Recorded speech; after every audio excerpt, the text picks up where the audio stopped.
हम अभी तक पढ़ा लंग्स की बेसिक एनाटॉमी, उसके लोब्स, उसके segments, then trachea, then bronchi, the structure of bronchi.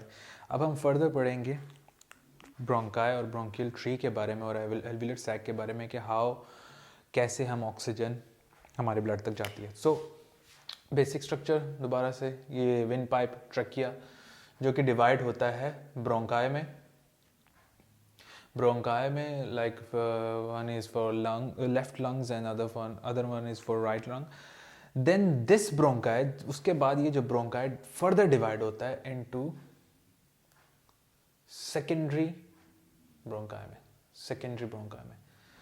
इसके बाद यही secondary bronchi further more divide होता है इनटू टर्शरी ब्रोंकाई में।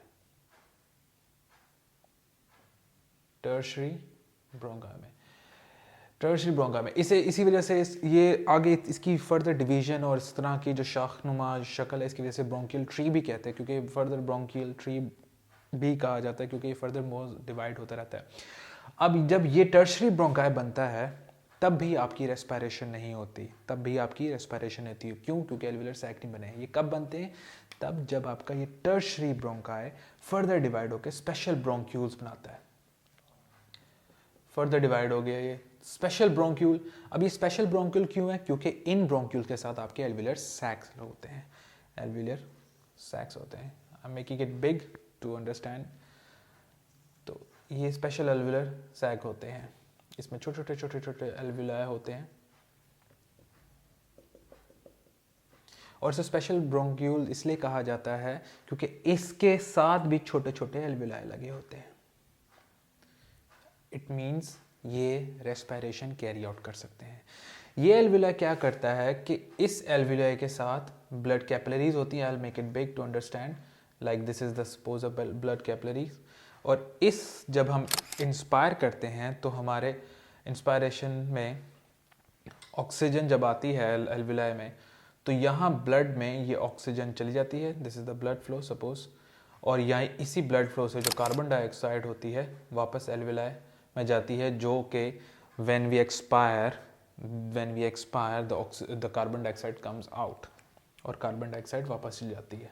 This is the basic structure of alveoli.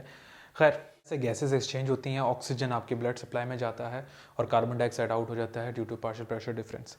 अब अगर आप देखें स्ट्रक्चर को, तो जहाँ से trachea, bronchioles and secondary and tertiary, तो इन जगह रेस्पिरेशन नहीं होती। क्यों? क्योंकि इन पे एल्वियोलर सैक नहीं होता, और इसी वजह से इसको हम कंडक्टिंग जोन कहते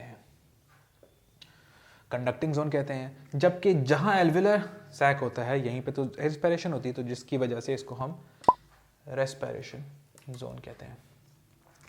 अब अगर देखें कि मेनली काम तो रेस्पिरेशन है, हमें तो ऑक्सीजन चाहिए, तो कंडक्टिंग जोन का क्या रोल है?